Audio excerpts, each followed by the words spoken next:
পুরী ভ্রমণের সাইট সিনের আরেকটি দর্শনীয় স্থান হল ধওলগিরি বা ধৌলগিরি পর্বত।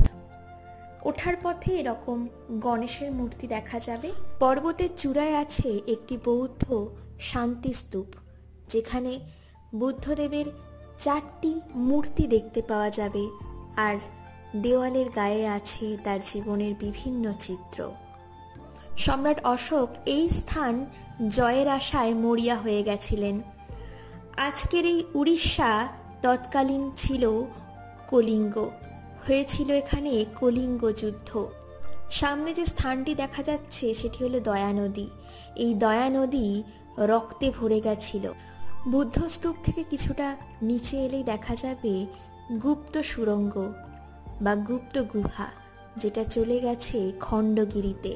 শান্তিস্তূপ থেকে কিছুটা নিচে এলে দেখা যাবে অশোক স্তম্ভ।